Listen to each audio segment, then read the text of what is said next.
So what was the target in this picture here? It says the target at... Breaching the bridge. Oh, okay. Wow. Okay. Rather do it over the water, but...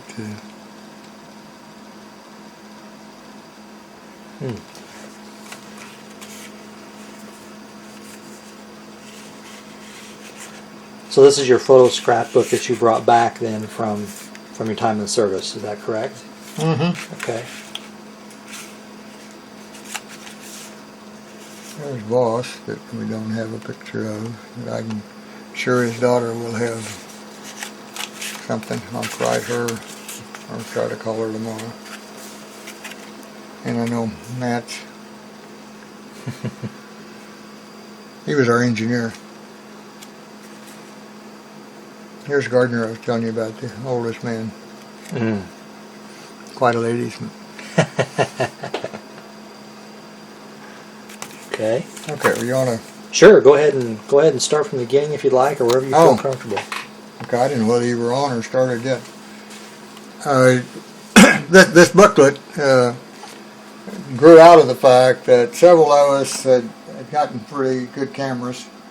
I had found a British pressman that used glass plate film that I could buy locally in Norwich, and getting regular film was somewhat of a problem. But so I bought this, and it did take some pretty good pictures.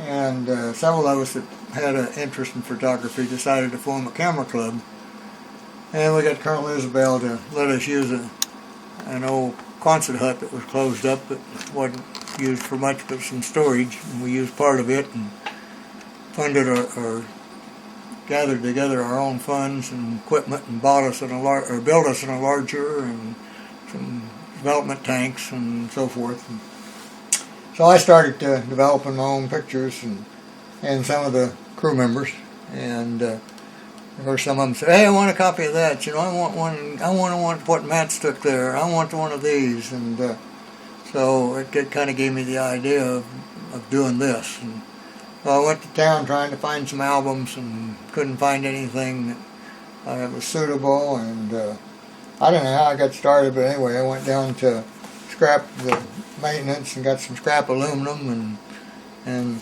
I needed to do fancier than that. And I found the leather someplace, so I bound it in leather and made 10 books, one for each member of the crew. And then started gathering pictures. And that's Colonel Jameson was our squadron CO, was really great guy to work with. And then our own crew, our crew number, crew 80. There we are in dress uniform, so to speak. Here we are in flying togs. And this is the day Jameson finished his tour. And Matt's had already left for home, so I guess he's not in the picture. But, and going through it again, remember that these were back a few years ago. This is Bert O'Brumby, our pilot, who we celebrated his 90th birthday 2 weeks ago. And is still doing well. Our co-pilot was Ed Wilcox, married, lived in Rochester, married for a good number of years, lived in Rochester, passed away here several years ago. Still in touch with his wife, and after my example of a happy second marriage, she got married a couple years ago. And Don Frazier was our bombardier. Is still active in his town of Freeland, Michigan. His wife passed away last year after 2 or 3 years of illness. And here's the kid. I was the youngest of the group. And finished my tour, it says here, February the 9th, 1945. At that time, my folks lived at 1310 Florence, but I really never lived there. I lived here in Tulsa some of my earlier days. After we became lead crew, I was assigned a PFF navigator, and Sabo was that. He did the radar fixes that he would give to me. And then also was assigned another navigator that rode the nose turret, that if we did get a break in the clouds or see the ground where he could do any piloting, he'd give me fixes that way. This was the person that I told you about that we lost track of.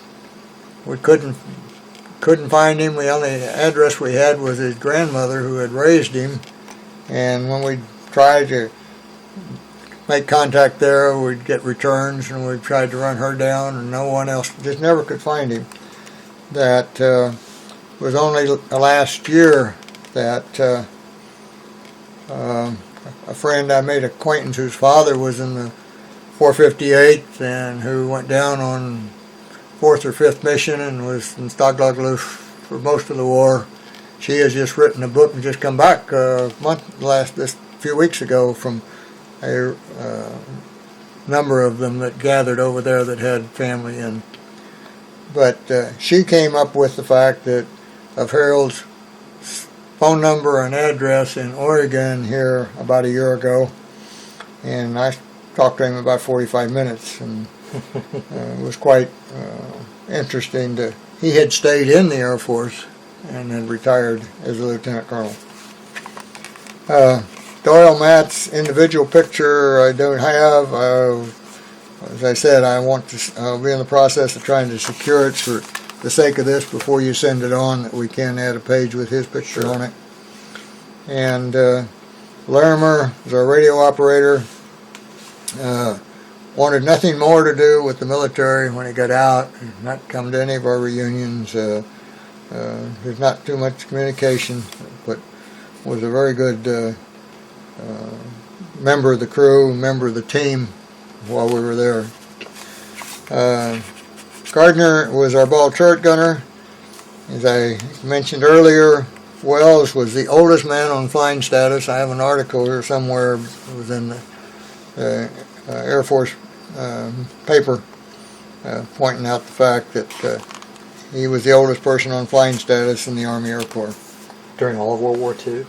During World War II, wow. Yeah. Reportedly, he tells us about being overseas for a short while in World War I, lying about his age, and then they found out how young he was and they sent him home. But we never really knew how old Wells was. Stanley Hamill is still alive and still with us in Absecon. He is experiencing some heart problems, but was our tail turret gunner. And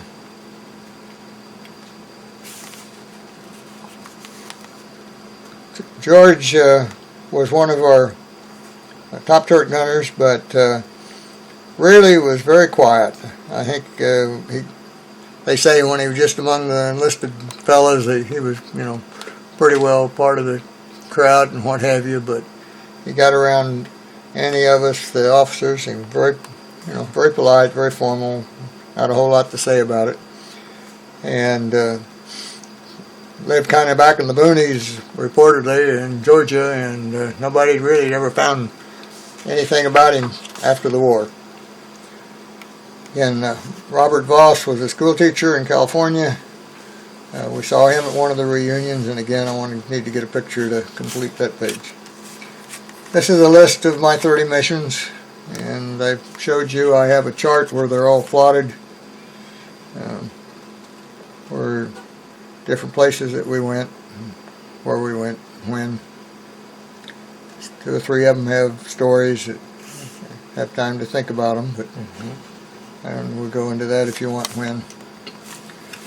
Colonel Isabel was our group commander. Some of the folks of that age will remember both Isabels were quite well-known football players. He stayed active in the Air Corps after it became the Air Force. Moved to Alaska, retired in Alaska, and passed away just a few years ago. Across the field, this was headquarters building, and then the water tower. The Horsham was a RAF base, was a permanent type base. It had masonry buildings, one of the features of it. As some know, in those days the Army Air Corps and the Ground Officer Corps had different ideas of dress and manners and what have you. And there was no way we'd come back after an 8 or 9 hour flight that we were going to go put on Class A uniforms to get something to eat before we went to bed. And yet that was standard protocol for all ground officers' quarters. So we had 2 officers' clubs. And if you went to club number 1, you had to be in Class A dress, and come over to our club, you could, as long as you were decent, you were okay.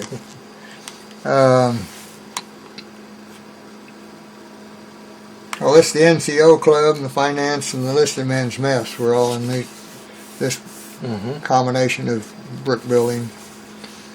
In squadron operations, each squadron had a headquarters, and we had a lead crew room where we did briefing, and